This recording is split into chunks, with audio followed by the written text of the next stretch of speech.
Pak Kapolres, Pak Dandim berkoordinasi komunikasi dengan Dirut Rumah Sakit Peni, Pak Dr. Andi, ada juga Pak Najamuddin ya. Kami melakukan koordinasi terkait dengan keberadaan Habib Rizik Syihab di Rumah Sakit Peni malam ini. Jadi pertama adalah betul bahwa Habib di sini ya untuk untuk diobservasi dan istirahat gitu ya. Nah, beliau bersama istri dan anaknya yang ditempatkan di Persatuan Sosial. Saat ini kondisi beliau dalam keadaan baik, namun saya sampaikan kepada pihak rumah sakit bahwa sangat baik sekali apabila Habib dilakukan proses PCR test ya, untuk di swab itu, karena bagaimanapun beliau baru berinteraksi dengan banyak pihak, ada kontak yang sangat erat ya, sedikit dan lain-lain gitu, dan saya kira tidak ada salahnya apabila dilakukan PCR test ya, dan disambut dengan baik oleh pihak rumah sakit, sudah dikomunikasikan dengan pihak keluarga ya. Mudah-mudahan bisa dilaksanakan ya segera gitu. Jadi pihak komunikasi akan mengkoordinasikan itu dengan keluarga. Yang ketiga ya, kami juga meminta kepada para jemaah semua, karena Habib juga meminta untuk tidak usah dijenguk ya, karena fokus pada pemulihan, fokus pada istirahat gitu. Karena itu ya sebaiknya juga tidak menghadiri ke sini. Ya, kita tidak ingin ada kerumunan di sini. Jadi diminta untuk mendoakan dari rumah itu semuanya, supaya diberikan kesehatan dan sebaiknya tidak berkumpul di sini. Tidak ada kerumunan di sini. Kita akan antisipasi untuk memastikan tidak ada kerumunan di wilayah ini. Saya kira akan ada penjagaan Pak. Ya, dimonitor oleh kami, oleh PPP dengan Pak Dani, Pak Kapolres, kita monitor semua. Ada respon dari pihak masih dibicarakan oleh keluarga ya, mudah-mudahan keluarga berkenan juga, masih dibicarakan oleh pihak keluarga. Nanti tim dari Dinkes akan tadi sempat bertemu enggak, beliau sudah istirahat ya, ya, kita baru saja tadi koordinasi dengan pengurus rumah sakit. Barangkali Pak Dokter ya.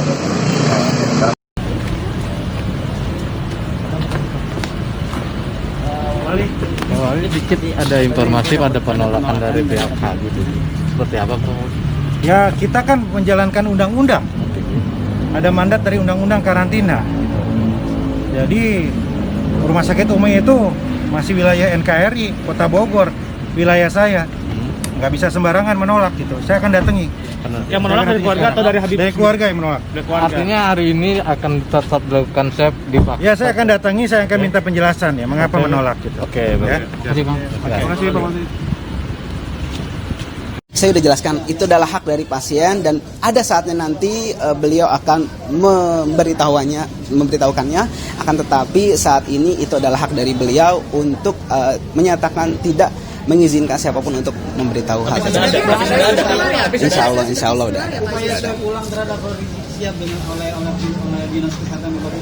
Urgensinya apa? Sekarang kalau misalnya kita minta memang tak hanya beliau, yang lain tidak ada. Setahu saya berkali-kali hasil swab, hasil pemeriksaan dulu ya, beberapa kali nama pasien dirahasiakan, hasilnya positif negatif seperti itu. Artinya kenapa ini kok getol banget khusus untuk Habib Rizik gitu? Ada apa gitu kan? Janganlah permasalahan kesehatan, permasalahan kemanusiaan ini dipolitisasi gitu kan, dimanfaatkan untuk kepentingan-kepentingan, apalagi unsurnya kebencian atau ketidaksukaan. Itu kita harap tidak, artinya kita tetap kemanusiaan dan kesehatan serta hukum dikedepankan. Demikian. Tapi sejauh ini Habib merasa bersih dari Habib? Bukan merasa, tapi kita lihat Habib sehat, alhamdulillah, dan tidak ada masalah, apalagi terkait COVID, insya Allah seperti itu. Tidak ada gejala yang dirasakan Habib? Itu mungkin nanti lebih dari ini ya, lebih baik dari pihak rumah sakit ya atau pihak dokter, karena saya tidak berkompeten. Saya hanya menjelaskan tadi bahwa adalah hak setiap pasien untuk tidak memberitahukan hasil medisnya kepada halayak umum atau pada publik. Itu adalah hak dari pasien seperti itu. Kira-kira di rumah sakit sampai kapan? Nggak lama, insya Allah beberapa hari lagi akan ini. Udah sehat kok, lagi istirahat aja.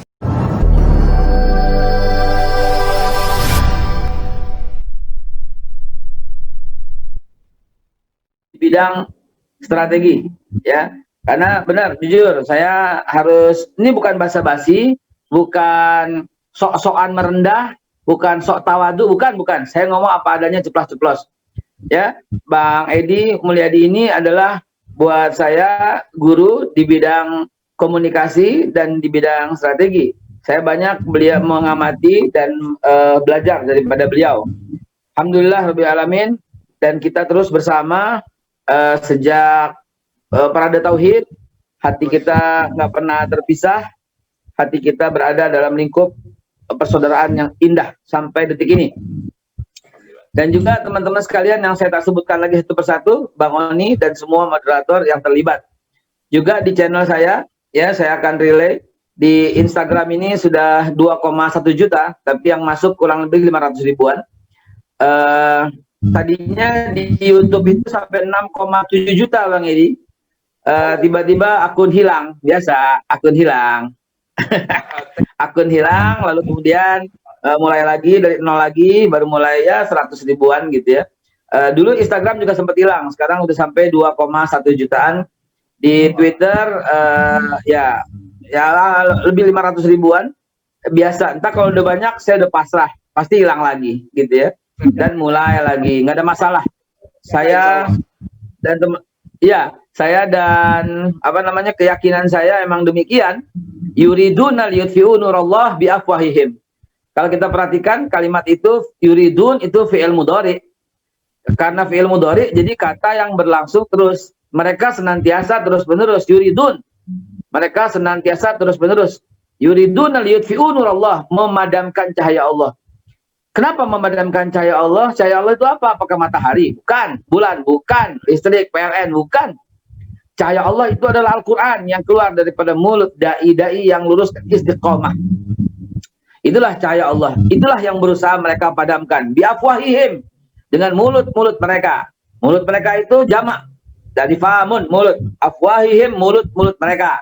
Artinya mereka senantiasa terus-menerus, nggak akan pernah berhenti berusaha memadamkan cahaya Allah biafwahihim, dengan mulut-mulut mereka, dengan media mereka, dengan Facebook mereka, dengan Twitter mereka, dengan Instagram mereka, dengan komunitas mereka, dengan YouTube mereka, dengan WhatsApp grup mereka, dengan internet mereka, dengan majalah, dengan TV mereka, nggak akan pernah berhenti. Itu jamak biafwahihim. Tapi jangan takut, wallahu mutimmu nurihi walau karihal kafirun. Allah akan menyempurnakan cahayanya. Lihat kalimat terakhirnya, walau karihal kafirun. Sekalipun orang kafir nggak suka. Jadi kesimpulannya, kalau dakwah Anda disukai oleh semua orang, berarti ada yang salah dalam dakwah Anda. Kalau dakwah Anda disukai oleh orang Islam, Kristen, Hindu, Buddha, Protestan, Konghucu, semua suka dengan dakwah Anda, berarti ada yang salah. Karena sunatullahnya, walau karihal kafirun, wallazi arsala rasulahu bil huda wa dinil haq liyuzhirahu 'ala dini kullih walau karihal musyrikun. Sunatullahnya, Anda dibenci oleh orang musyrik. Kalau Anda disukai oleh orang musyrik, berarti ada yang salah. Saya nggak tega. Mungkin Bang Edi bilangnya, berarti Anda munafik. Mungkin itu bahasanya Pak Edi.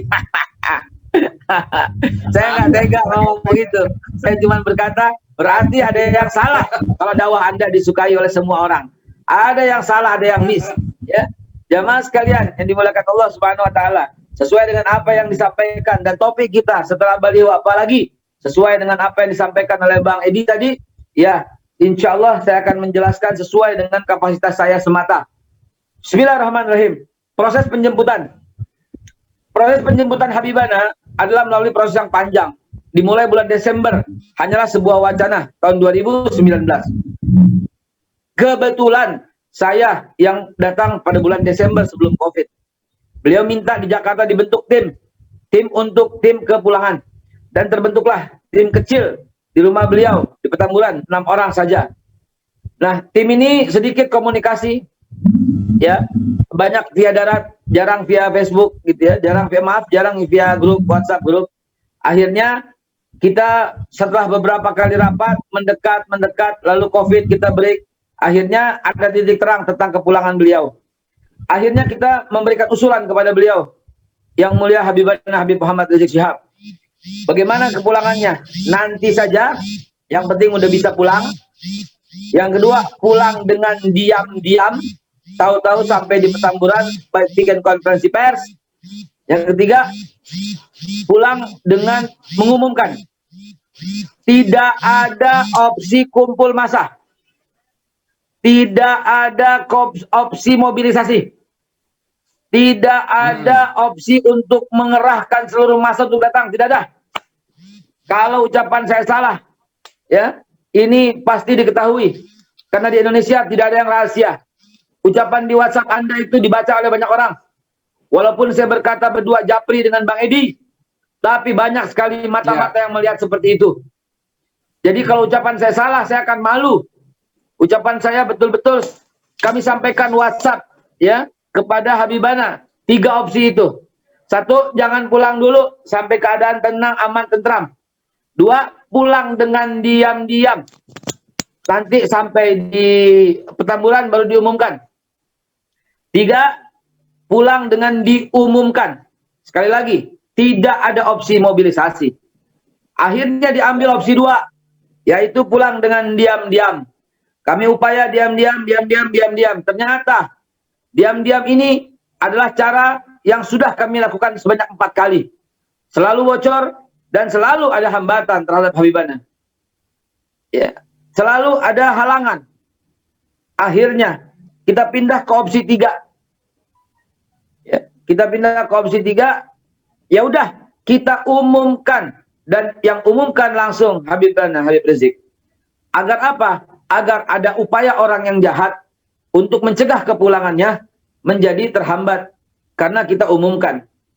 Akhirnya dengan berpikir insya Allah diumumkan di dalam suasana COVID ini orang-orang mengerti, ya, penjemputan juga tidak terlalu demikian. Kami juga nggak menyangka dan nggak ada yang menduga gitu ya. Tiba-tiba setelah diumumkan oleh Habib Rizik, semua langsung menghubungi kami dari Aceh. Ustadz Haikal, kami siap 18 bus dari Medan. Kami siap semua. Yang kami sangat mengharukan dari Lombok. Dari Lombok langsung berkata, Ustadz Haikal, kami siap pesan 1 pesawat untuk semua turun. Saya merinding ini.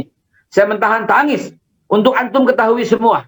Ustadz Haikal, saya siap dari Lombok. Kami siap untuk turun. Bahkan mereka berkata, kami tidak akan pulang sampai keselamatan Habib Rizik sampai ke rumah ke Petamburan.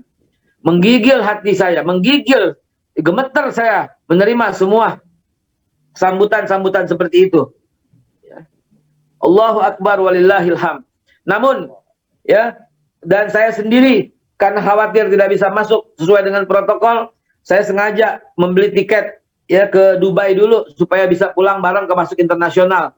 Pulangnya disamain jamnya dengan masuk ke internasional supaya bisa menyambut Habibana Habib Rizik Syihab. Lalu apa yang terjadi jamaah sekalian? Ternyata meludak-meludaknya. Ya, dan jangan sekali-kali menyalahkan Habib Rizik soal kepulangan ini. Beliau tidak minta, silahkan cari rekam jejaknya. Beliau nggak minta sambut saya, nggak ada. Ya, kumpul semua, nggak ada. Silahkan. Insya Allah Habibana Habib Rizik orang yang cerdas dan tidak melanggar hukum. Dan selama ini pun tidak melanggar hukum. Dan ketika terbukti pada zaman SBY melanggar hukum, Habibana nggak lari. Dia rela sampai di penjara 2 kali. Untuk yang terakhir juga bukan lari, tapi menghindari kriminalisasi. Ya, karena kasusnya sangat mencemarkan nama baik. Dan alhamdulillah, Pak Tito Karnavian sebagai Kapolri telah mengeluarkan SP3 terhadap penyidikan ini. Nah, ala kulli hal, apa yang terjadi kemudian setelah penyambutan? Baliho muncul di mana-mana. Baliho yang muncul juga bukan atas perintah Habib Rizik. Baliho yang muncul adalah sebuah respon dari masyarakat. Respon dari kecintaan masyarakat. Respon dari rindunya masyarakat. Selamat datang, selamat datang, selamat datang. Semua menyambut dengan cara demikian. Dan yang masang itu bukan FPI saja semata. Ya, jangan disalahkan juga. Ini gara-gara FPI. Kalau perlu saya bubarin saja. FPI adalah front pembela Islam, ya, yang merupakan sayap juang, yang merupakan fokus utamanya adalah amar ma'ruf nahi munkar dan kesejahteraan melalui bantuan baik bencana alam maupun sembako dan sebagainya. Ada dalam visi misi yang jelas. Masyarakat yang memasang hal itu, Dan untuk diketahui, apabila pemasangan itu untuk umum, ini tidak bisa dianggap melanggar. Karena ini merupakan sudah terjadi sebelum peraturan itu ada. Selama ukurannya tidak lebih besar daripada 4 meter, dan himbauannya itu bukan komersil, bukan iklan, bukan dagang, itu tidak menggunakan izin pun, itu tidak disalahkan. Himbauan, hadirilah Maulid Nabi, itu nggak bisa dikalahkan, itu melanggar. Hadirilah haul, itu nggak bisa dianggap melanggar, ya, karena itu untuk publik. Untuk publik yang dianggap melanggar itu adalah betul-betul yang komersial. Kecap nomor 1, iklan saus, itu kalau dibikin baliho gede-gede, itu harus izin dan sebagainya. Tapi kita ini tidak. Orang-orang Korea kalau datang juga disambut itu selamat datang, Lee Min-ho, Jae Min-ho gitu loh. Lady Gaga dulu disambut oleh banyak orang, selamat datang Lady Gaga. Gitu. Ini selamat datang seorang tokoh. Selamat datang Habib Rizik. Akhirnya menjadi masalah. Namun, saya diminta tanggapan kemarin di TV One, bagaimana itu penurunan. Saya sudah tanggapi. Secara resmi saya katakan silahkan turunin Pak. Nggak apa-apa. Silahkan turunin nggak apa-apa. Kami nggak keberatan. Udah 1 juta lebih baliho yang dipasang. Cuma 1 yang dipasang lagi. Mungkin 2 dipasang lagi. Ya bukan ngotot dan berantem sama Satpol PP di lapangan, tidak. Kenapa alasannya? Ya, kalau yang diturunkan dipasang lagi mungkin 500.000 baliho, separuh daripada 1 juta, mungkin itu terjadi perlawanan.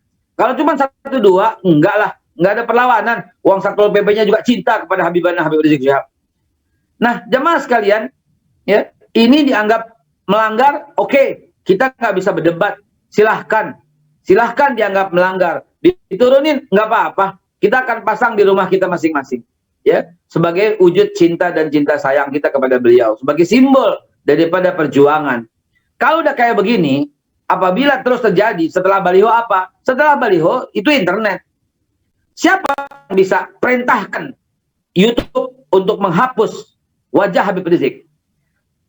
Yang bisa perintahkan Instagram untuk menghapus kalimat Habib Rizik dan gambarnya?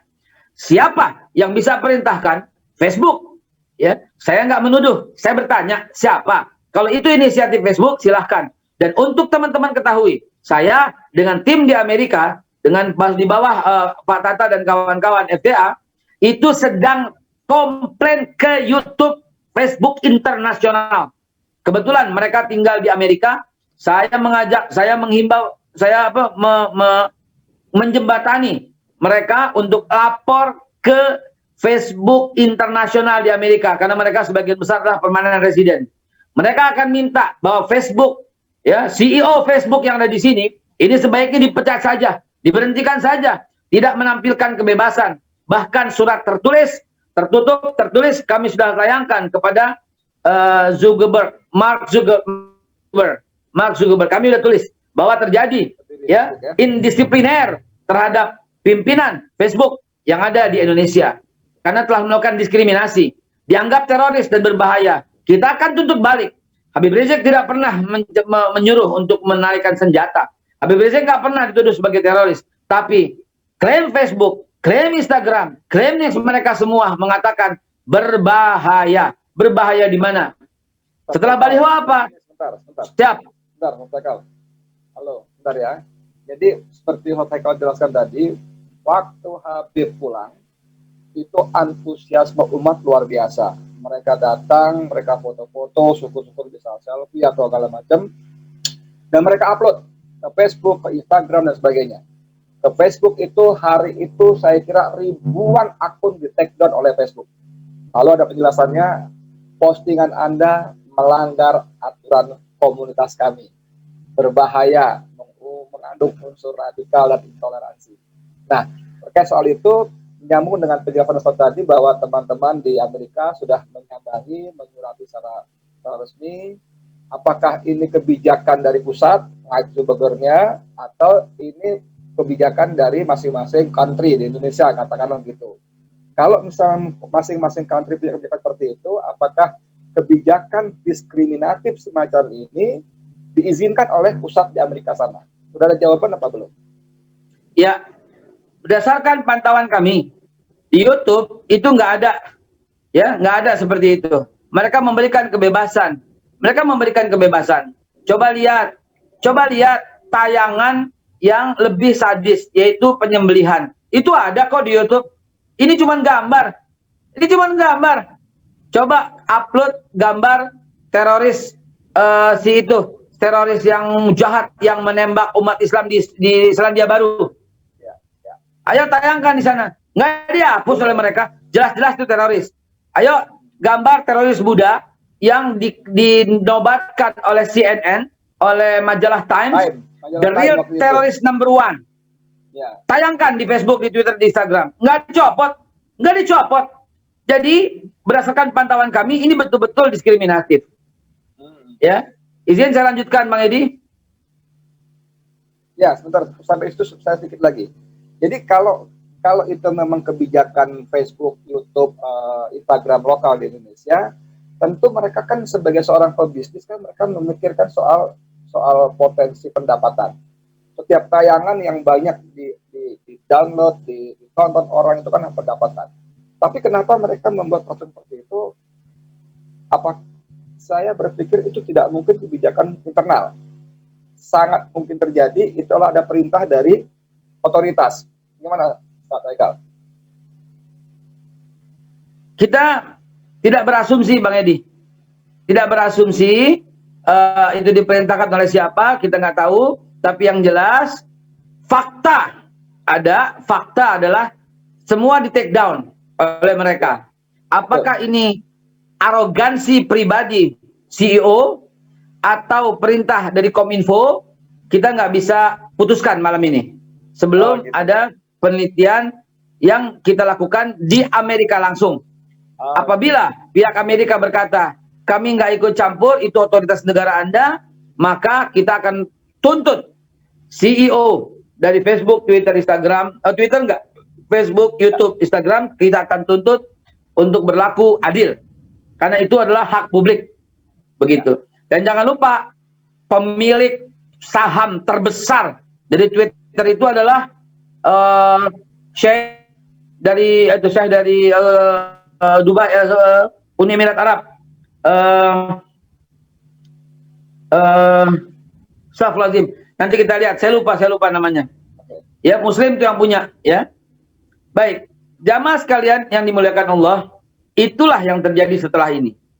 Dan melihat usaha-usaha untuk melakukan pemanggilan terhadap Habib Rizik, bahkan tadi Bang Edi telah memberikan pengantar, dipolisikan, ya, Rumah Sakit Umi, padahal beliau menyampaikan hasil apa adanya, dan menurut kasat mata yang kami saksikan sendiri, Habib Rizik itu dalam keadaan sehat walafiat. Cuman yang saya dengar langsung dari Rumah Sakit Umi, kalau pulang Habib itu kan orangnya nggak enak kan, bakal terima tamu lagi. Kalau diundang bakal ceramah lagi. Beliau memang telah mewakafkan diri pribadi beliau untuk umat, sehingga dikhawatirkan kondisinya lemah lagi. Dan kalau seandainya kondisi lemah, itu kemungkinan besar dapat terserang berbagai macam penyakit. Maka pihak rumah sakit berinisiatif untuk tidak mengizinkan Habib Rizik pulang, untuk dipulihkan sehat sedia kala dan ditambah imun untuk daya tahan tubuhnya. Nah, judul ini menjadi menarik, Bang Edi, karena setelah ini apalagi? Setelah ini nggak akan selesai. Setelah ini akan terus. Ini saya tulis di Twitter barusan, tim kami. Berdasarkan tim kami, pantauan kami, hari ini 28 November sejak siang, itu lahir 800-an akun baru di Twitter, 600-an Facebook akun baru, YouTube 500-an akun baru, dengan narasi sama, menyerang dengan wacana, ya itu, lontong sate, gitu. Tahu kan lontong sate kan? NM. Nah, ini luar biasa, ya. Ini luar biasa. Berikutnya apa? Berikutnya serangan sosial media. Berikutnya perang opini. Setelah baliho apa? Perang opini. Ya, supaya apa? Karakter assassination. Jelas itu. Siapapun bisa lihat. Berikutnya apa setelah baliho? Karakter assassination.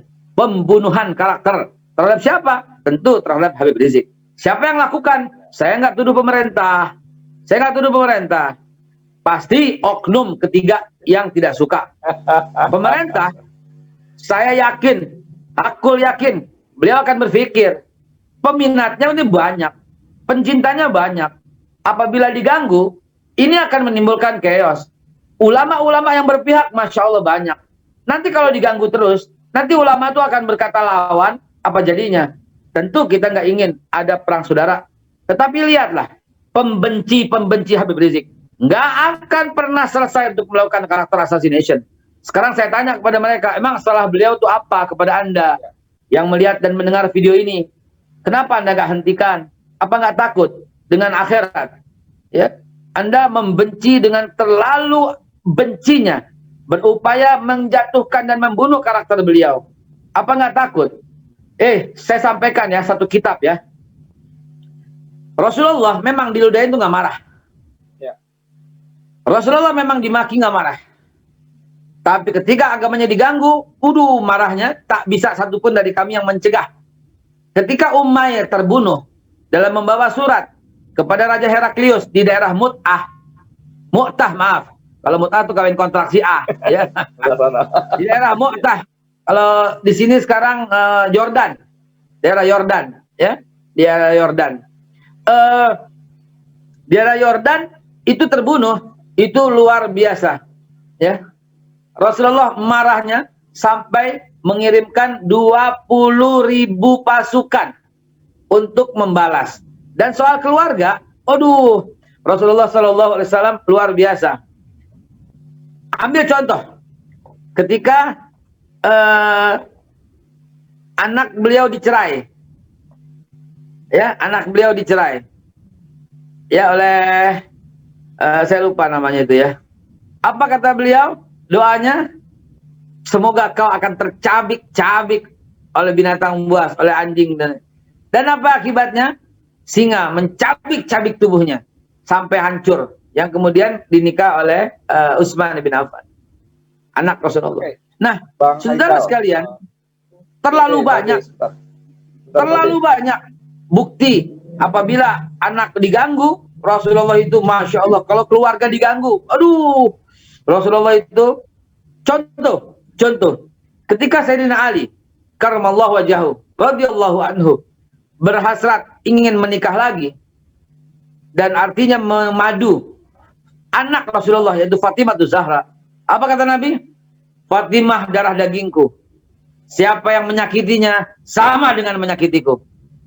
Saudara sekalian, wahai para penghina Nabi, wahai para penista cucu-cucu Rasulullah, takutlah Anda, hati-hati. Cucu-cucu Rasulullah itu adalah para habaib yang darahnya mengalir darah Rasulullah SAW. Anda sakiti, Anda lukai, Anda nistakan, hati-hati. Andai kata Rasulullah ada, kira-kira apa yang keluar dari mulut Rasulullah untuk kalian? Saya hanya mengingatkan, tugas orang dai, fazakir, innama anta muzakir. Habis ini, habis baliho, apalagi hormatilah. Kalau ada kata-katanya yang antum kurang berkenan, bukan antum serang. Kalau ada tingkah lakunya yang antum kurang berkenan, bukan antum celah. Apalagi celahnya di sosial media, apalagi penistaannya itu di umum. Ini akan menimbulkan amarah Rasulullah SAW. Dan tidak ada orang yang selamat di akhirat nanti kecuali orang yang mendapat syafaat dari Rasulullah SAW. Takbir. Allahu Akbar. Saudara sekalian yang dimuliakan Allah, itulah sebagai ungkapan awal, sebagai wacana, saya serahkan berikutnya dengan moderator Bang Edi Mulyadi. Mana nih persiapan teman-teman khususnya di lingkaran satu Habib jika yang paling ringan misalnya Habib akan dijemput dengan dalih kasus-kasus hukum yang dibuat-buat tentang klaster lah, tentang apalah begitu. Gimana, Babe?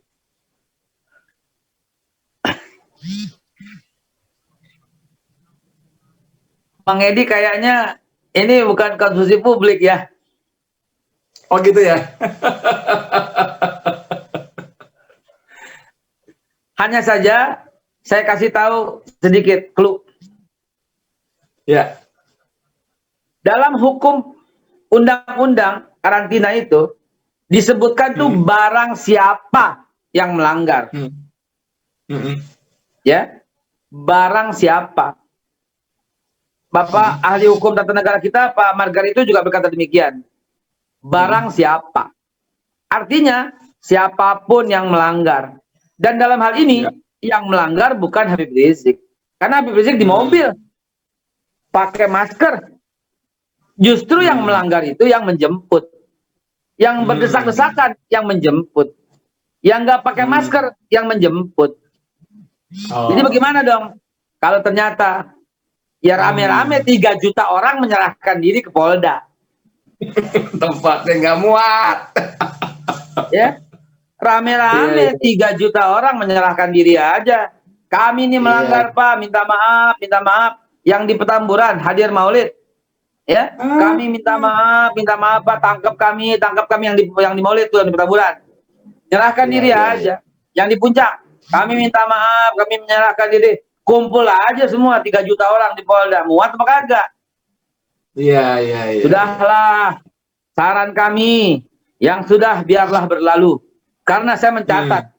Catat angkanya biar ingat semua. 398. 398 kali pelanggaran kerumunan yang tidak diusut. Dan Habib Rizik adalah pelanggar yang ke-399. Pertanyaannya, kenapa baru 399 diproses? Bagaimana yang 398? Apa nggak berlaku surut? Karena itu Kata polisi, saran kami yang lalu biarlah berlalu. Ke depan kita lakukan perbaikan. Apabila ada kesalahan, kita udah dibayar denda juga. Kita ke depan perbaiki, satukan hati, bukan nggak ada musuh sama anak bangsa, nggak ada musuh dengan pemerintah. Nggak ada musuh dengan TNI dan Polri. Nggak ada musuh dengan organisasi. Nggak ada. Semuanya wa'tasimu bihablillah jami'an wala tafarraqu. Perhatikan ayatnya. Allah tidak suruh bersatu karena tidak mungkin hati kita bisa bersatu. Anda membenci, kami nggak membenci, nggak mungkin bisa bersatu. Tapi kata Allah, berpegang teguhlah dan jangan bercerai-berai. Walau berbeda, jangan bercerai-berai. Antum pilih siapa? Saya pilih siapa? Jangan bercerai-berai. Antum nggak pakai kunut, saya pakai kunut. Jangan bercerai-berai. Antum nggak setuju, saya setuju. Jangan bercerai-berai. Antum Jokowi, kami nggak pilih. Jangan bercerai-berai. Ingat, jangan bercerai-berai. Sudahlah, kita udah capek begini terus. Ke depan menjelang 2024, mari kita disiplinkan diri agar ke depan Indonesia lebih baik. Yang sudahlah, tak perlu lagi. Ya, ke depan kita jaga bersama. Itu yang paling penting usulan dari kami. Kita rekonsiliasi ke depan, kita tengok ke depan. Yang lalu bukan cuma Habib yang melanggar, semua juga pada melanggar. Ya, jangan jadi tunjukkan rasa keadilan itu. Ya, baik, itu saja usulan dari kami. Ya, soal ratusan, 300-an kali lainnya yang dahulu melanggar tapi tidak diproses, kata polisi itu kerumunan pilkada yang dilindungi oleh undang-undang. Bahkan Bawaslu di Medan mencatat Bobby dan kawan-kawan sudah 14 kali melanggar, tapi tidak ditindak, cuman paling banter diberi peringatan lisan. Karena kata polisi, khususnya siapa, Awi Setiono ya, Kepala Biro Puspennya Mabes Polri, mengatakan kerumunan itu dilindungi oleh undang-undang. Nah, dalam konteks seperti ini kan lalu kita baca bagaimana lelucon-lelucon muncul. Oh, virus corona itu sudah maju bermutasi begitu cerdasnya sehingga bisa membedakan kerumunan pilkada yang dilindungi oleh undang-undang dan kerumunan Habib yang memang dibidik. Ini kan jadi lucu-lucuan sendiri, kasihan juga aparat kita kalau begitu, Mbak Be. Maulid yang terjadi di Jawa Tengah, Jawa Timur bagaimana? Maulid yang terjadi sebelumnya bagaimana? Pernikahan yang terjadi sebelumnya besar-besaran bagaimana? Jadi kalau kita identifikasi 398 itu adalah catatan dari Bawaslu. dan yang tak tercatat oleh Bawaslu itu bagaimana? Kita juga punya data kok. Ramenya bagaimana? Intinya adalah sudahlah, hentikan karakter assassination. Habib Rizik nggak pernah mau mencalonkan diri sebagai presiden, nggak pernah mau mencalonkan diri sebagai ketua partai, apalagi beliau tidak dan bukan seorang penjahat, beliau bukan seorang bandar narkoba, beliau bukan seorang penjahat, beliau tidak pernah menyuruh terorisme, beliau tidak pernah menyatakan ABRI musuh, TNI musuh, Polri musuh, pemerintah musuh, enggak.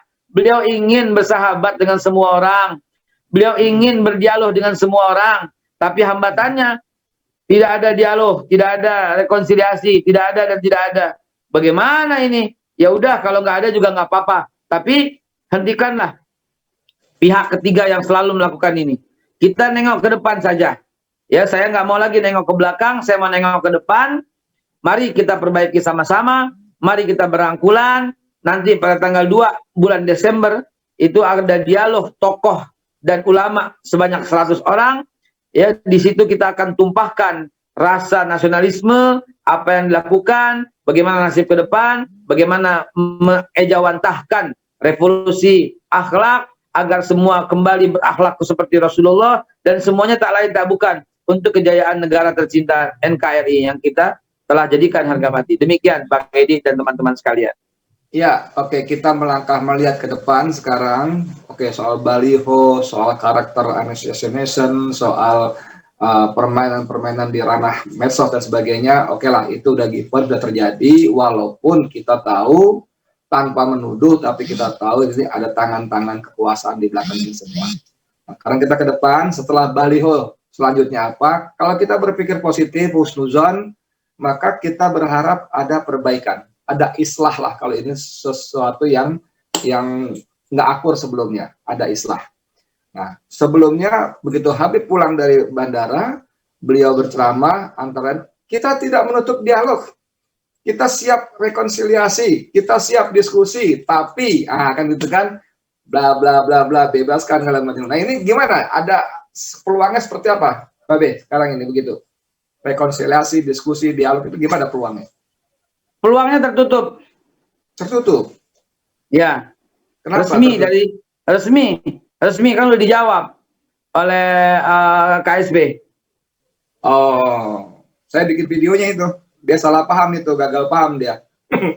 Kan dia bilang tidak ada masalah apa-apa. Kan. Lalu dia menyangka dalam video saya bahwa persyaratan yang diajukan Habib itu adalah lebih baik pada kepentingan diri sendiri, padahal kan tidak satupun kepentingan Habib dalam menjadi syarat rekonsiliasi atau diskusi tadi. Tapi ini gosip yang di luar terdengar, masih terkait dengan baliho dan seterusnya tadi. Konon katanya betul nggak? Saya mau konfirmasi aja. Katanya Dudung sempat datang ke Megamendung, begitu? Wallahu alam, saya nggak bisa cerita. Soalnya gosip lagi nih ya. Gosipnya Dudung datang dan dikasih nasihat yang baik-baik oleh Habib gitu. Betul.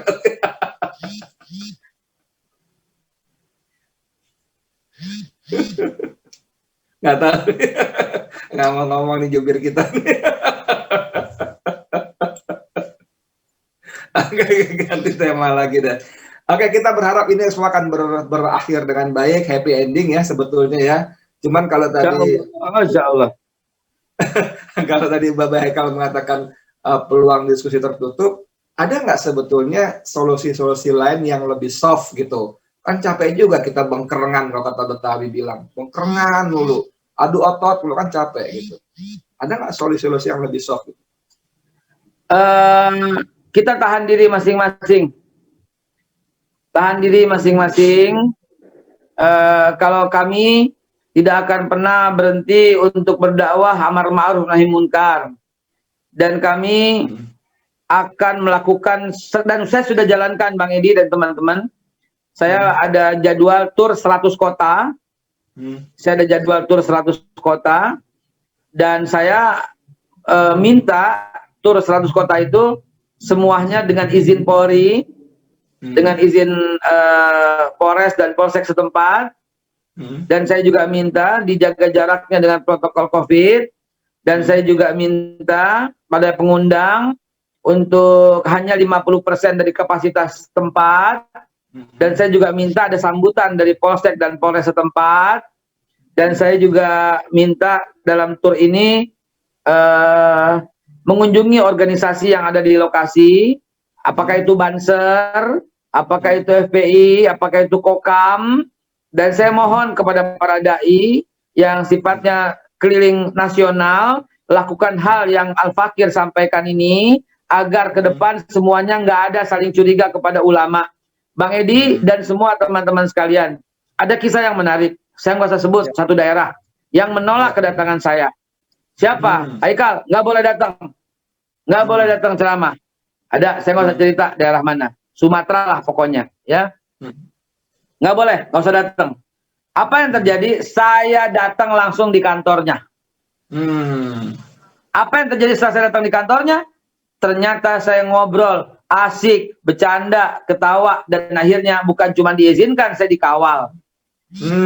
Ya, dan ini bukan kejadian sekali. Artinya apa? Artinya seperti saya katakan tadi, ada pembisik yang menyampaikan dengan maksud yang jahat. Artinya mereka semua orang baik, karena saya saksi.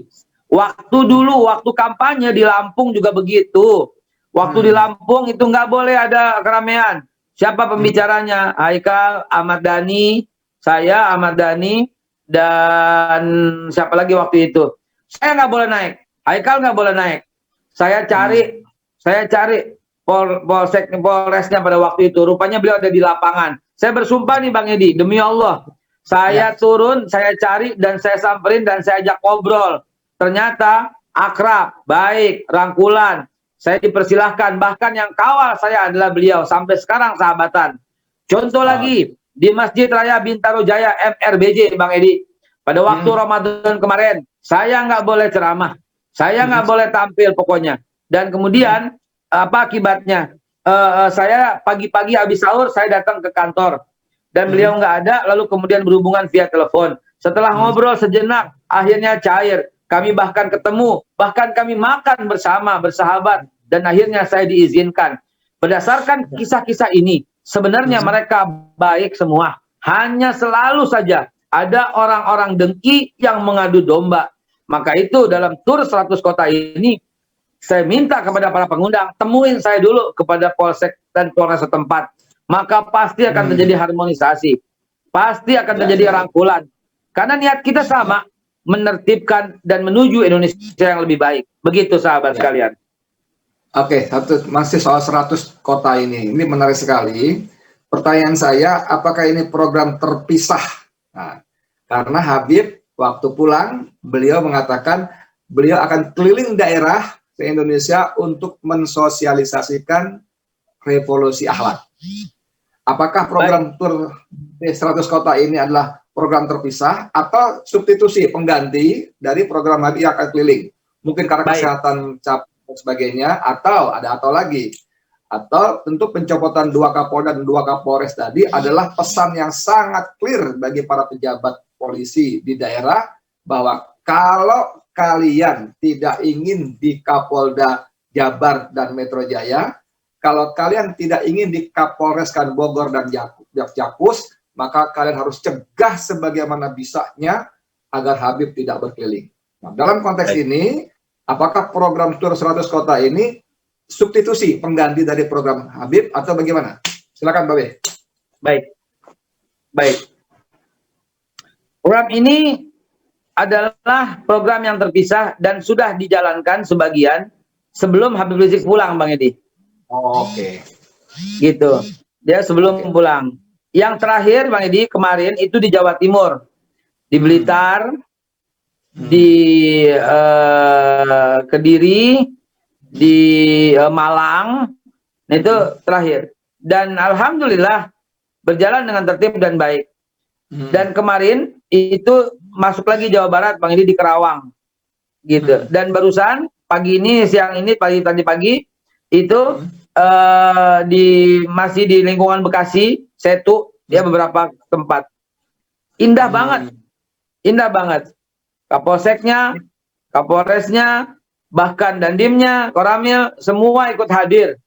Dan saya ikutin semua protokol, nggak ada salam, pakai masker, cuci tangan, hand sanitizer di mana-mana, tidak lepas masker, bicara tidak boleh lebih daripada 45 menit saja, kapasitas hanya berisi 50%, dan semuanya asik. Kami pulang, kami berangkul, kami bersahabatan, kami tukar-menukar handphone, kami bicara baik-baik, dan itu saya minta kepada para dai, lakukan hal itu agar harmonisasi ke depan Indonesia lebih baik, dan itu telah kami lakukan begitu. Jadi kalau dengan penjelasan Babe tadi, ini program yang terpisah dengan rencana Habib keliling, ya kan? Nah, pertanyaan saya, apakah rencana Habib ini akan bisa tetap direalisasikan atau bagaimana? Belum diputuskan, Bang Edi. Oke. Belum diputuskan. Apakah lanjut, apakah tidak, belum diputuskan. Oke. Ustaz Tony, kita ngobrol udah cukup banyak nih, waktu juga sudah makin mendekat ke 60 menit durasi kita. Barangkali mungkin Ustaz Tony mau membuka kesempatan pada teman-teman yang hadir di obrolan kita ini selain saya berdua dengan Babe Haikal. Monggo, Ustaz Tony. Oke, ada dua pertanyaan dari di Zoom ini dan satu di YouTube kita. Tapi sebelumnya saya informasikan bahwa ini ada masalah teknis di Zoom ini, Babe Haikal. Jadi saya tidak tahu, ini saya sudah berlangganan 500 partisipan, tetapi ini mentok 100 saja. Jadi saya nggak tahu ini ada masalah di mana. Apakah karena kita bicara sensitif, kata-kata bicara. Tadi pagi kita di forum Masjid Mushola BSD sudah bisa 200 lebih, dan ketika Zoom kami ini digunakan Ustadz Abdul Somad itu sampai 700 malah gitu. Jadi ini saya nggak tahu ini kenapa. Nanti saya akan komplain ke Zoom. Oke, saya lanjut saja dengan pertanyaan pertama. Hari ini ada dua partai baru yang bernamakan Islam. Apa sinergi yang akan dilakukan oleh PA 212 bersama kedua partai baru tersebut? Ini, Ustadz Haikal. Monggo, Ustadz Haikal. PA 212, kebijakan yang kami ambil, kami nggak berjuang melalui partai. Dan kami tidak berafiliasi dengan partai apapun. 212 dalam kebijakannya tidak ikut dengan partai apapun dan tidak menjadi simpatisan atau mendukung dalam partai apapun. Apabila ada perubahan, mungkin akan kita lakukan semacam kongres gitu ya. Tapi sampai saat ini nggak ada, kita nggak berjuang melalui partai apapun karena kita udah terlalu capek dibohongin sama partai. Tapi kalau sinergi boleh dong, barangkali sinergi kerjasama yang baik-baik gitu, tanpa harus melebur. Allah alam bisawab, Allah alam bisawab. Kami takut salah satu yang kami dukung tiba-tiba tersengat. Kalau kemarin lobster, siapa tahu ntar ada kalajengking, ntar kena lagi kita. Oke, Ustaz Tani, silakan lanjut, Ustaz Tani. Oke, pertanyaan dari YouTube saya bacakan juga. Akankah tercipta imamah seluruh dunia? Dibukanya kejayaan Islam akan hadir setiap 100 tahun sekali gitu loh. Itu terhitung di tahun 1924, artinya di 2024 kalender Hijriah lebih cepat dari Masehi. Maksudnya apakah akan di 2004 itu akan ada kejayaan Islam, Babe Haikal? Monggo. Baik, itu adalah sunnatullah yang tak bisa dicegah. Ya, tak bisa, tidak bisa tidak, pasti terjadi. Tidak bisa tidak, demi Allah pasti akan terjadi. Jadi jawaban saya adalah berdasarkan kitab-kitab, ya, demi Allah ini pasti terjadi. Suka nggak suka, kalian hambat atau tidak, kalian cegah atau tidak, pasti akan terjadi. Jadi silahkan kita menunggu saja tentang sunatullah ini.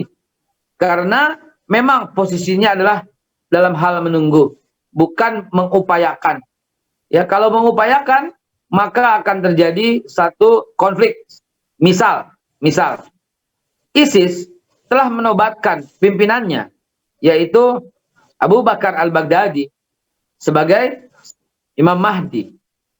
Nah ini kan nggak bisa kita terima, gitu loh. Nggak akan kita bisa terima, karena jelas-jelas ISIS telah mencoreng wajah umat Islam, ya, membunuh, yang kita terima beritanya demikian, membunuh, bahkan ditengarai, dikumpulkan itu terakhir 400 apa ulama Sunni yang Ahlussunnah wal Jamaah, semua disembelih, disiarkan penyembelihan itu. Apa ini? Nauzubillah summa nauzubillah. Tawanan perang, kata Rasulullah Shallallahu Alaihi Wasallam, beri mereka makan sebagaimana kalian makan, dan beri mereka pakaian sebagaimana kalian berpakaian. Sangat memuliakan tawanan. Ini main potong leher orang aja. Nah, ini salah satu bentuk di mana kita berlepas diri, ya, berlepas diri terhadap upaya yang dilakukan mereka. Itu sebuah contoh bahwa betul-betul di luar daripada jalur Islam. Nah, itulah jawabannya. Namun yang jujur, yang ikhlas, yang diikuti oleh semua orang akan muncul. Wallahu alam siapa, wallahu alam di mana, wallahu alam kapan tepatnya. Begitu jawaban saya. Izin saya membuka kitab. Ini ada dalam kitab Asrar Ulumil Muqarrabin. Saya bacakan satu kaidahnya. Asrar Ulumil Muqarrabin ini ya rahasia ilmunya orang-orang soleh. Saya bacakan. Likuli halin ibadah, walikuli zaman muamalah. Artinya di setiap keadaan ada bentuk ibadah, dan di setiap zaman ada bentuk penyikapan. Kalau kita dalami dan pahami kaidah dalam kitab Asrar Ulumil Muqarrabin ini, maka kita sekarang berlaku adillah terhadap yang menyerang kita. Penyerangan kepada kita ini saat ini dilakukan perang opini. Jadi perlakuan adil untuk membalas serangan itu juga dengan opini. Karena kita diminta adil. Kalau serangan mereka dengan celurit, auzubillah, kita berlindung pada Allah, kita pun akan celurit. Kalau serangan dia dengan opini yang saat ini sedang terjadi, maka kita tidak berlaku zalim untuk merebut, untuk berontak dan sebagainya. Kita serang dengan opini pula. Yang tadi saya katakan hari ini ternak akun banyak sekali, itu perang opini. Di zaman normal, di zaman era tahun 30-an, 40-an, maka peperangan dilakukan dengan menyebarkan kemerdekaan terhadap Belanda. Biar bagaimanapun, Bung Karno dan para pahlawan itu semua mujahid. Dia berperang melawan penjajah Belanda. Era tahun 45 sampai 65, itu perangnya beda lagi, yaitu melawan pemberontakan PKI. Era 65, itu perangnya beda lagi. Kita menegakkan kalimatul haq. Ketika suasana tenang, maka ibadah kita itu di masjid, wirid, tahlil, zikir, gitu. Kenapa? Karena masa tenang. Tapi detik ini, saat ini, andai kata Rasulullah ada di tengah-tengah kita, maka pasti kita diminta oleh Rasulullah untuk membela Islam melalui sebuah medan Uhud yang namanya Facebook, melalui medan perang Badar yang namanya Instagram, melalui medan perang Khandaq yang namanya Twitter, dan seterusnya. Itu adalah lahan pembentukan opini. Contoh, 212, kurang hebat apa? Kurang indah apa? Kompak, akur, tertib, tenang, damai. Rumput pun tak terinjak, dihadiri presiden, dijaga oleh Polri yang semuanya berseragam baju koko. Ya, berseragam baju koko gitu loh. Kita kasih tempat 5 saf. 5 saf tuh 2, 3, 4 semua diisi oleh Pak Polisi. Ya, kemudian diundang pula para Menko hadir, Panglima Pak Gatot hadir, Kapolri Pak Tito Karnavian hadir, bahkan jadi keynote speaker di panggung.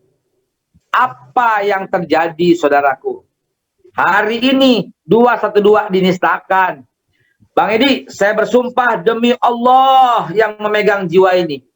Kemarin undangan saya di sebuah kampus ternama dibatalkan dan apa namanya, pengurus kampus apa sih?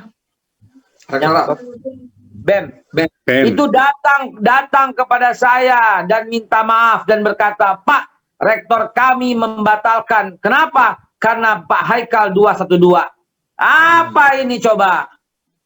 Ini telah dibuat sedemikian rupa perang opini menghambat dakwah mentang-mentang 212. Ya, emang 212 itu apa? Kebaikan kok yang kita sebarkan. Pada waktu itu ada yang menikah. Notabene-nya bukan umat Islam, bahkan etnisnya etnis Tionghoa. Apa kita hambat? Apa kita ganggu? Hah? Kita kasih jalan. Dan hujan, demi Allah kita payungin. Kurang indah apa? Lah kok sekarang begini? Inilah yang dimaksud perang opini. Sudah jatuh wajib perang opini, saudaraku. Andai kata Rasulullah ada, tentu Rasulullah minta kita untuk apa? Untuk melakukan perang opini. Jadi yang terhormat, Bapak Ustadz Aziz, kami berpendapat, kami melawan hal yang ideal, hal yang sama yang mereka lakukan. Saya juga perang opini. Saya aktif di Facebook, Twitter, Instagram, karena saya ingin menjadi umat yang selalu membela Rasulullah SAW. Dan itu yang bisa kita lakukan. Mendirikan negara di atas sebuah negara, biar bagaimanapun, menurut jumhur ulama, ini tidak dibenarkan dalam akidah Ahlus Sunnah wal Jamaah. Biar bagaimanapun, berontak kepada pemerintahan yang sah, juga nggak dibenarkan. Apalagi melarikan diri. Ini masuk dalam kategori bughat. Dan kita akan bertempur sendiri, berperang sendiri sesama umat Islam, karena tidak mungkin ada kata kesepakatan dalam hal ini. Nah, begitu pendapat kami. Mohon izin apabila kurang berkenan. Oke, gitu Bang Edi. Monggo bisa ditutup dengan closing statement. Ya, silakan Babe. Baik. Apalagi setelah baliho? Selanjutnya apa? Selanjutnya apa setelah baliho? Setelah baliho sudah terjadi, yaitu karakter assassination. Ya. Jadi mana faktanya? Uploadlah wajah pembunuh, Anda aman. Uploadlah wajah teroris, Anda aman. Uploadlah wajah pemerkosa, Anda aman. Uploadlah wajah pelaku bom, Anda aman. Upload wajah pelaku sodomi, genocide, aman. Tapi ketika Anda upload wajah beliau, tiba-tiba di take down. Ini adalah fakta terang benderang di depan mata bahwa beliau dilakukan karakter assassination. Hari ini beredar yang kami tengarai dibuat video ini oleh seseorang yang alamatnya telah kami deteksi di Jalan Cokro Aminoto. Video itu berisi tentang ucapan hinaan yang keluar dari badan Habib Rizik, dan kemudian anaknya disuruh pergi dan meninggalkan ceramah beliau. Ini sebuah karakter assassination pula. Sekali lagi saya katakan, mari ke depan kita menjalin persaudaraan. Kita bisa berbeda, tapi kata Allah, jangan bercerai-berai. Saya suka maulid. Kalau Anda tidak suka maulid, jangan bercerai, jangan berpisah. Saya suka tahlil. Kalau Anda nggak suka tahlil, jangan berpisah. Saya nggak pilih Pak Jokowi. Kalau Anda pilih Pak Jokowi, tetap jangan berpisah. Saya mencintai Habib Rizik. Kalau Anda tak mencintai, tetap jangan berpisah.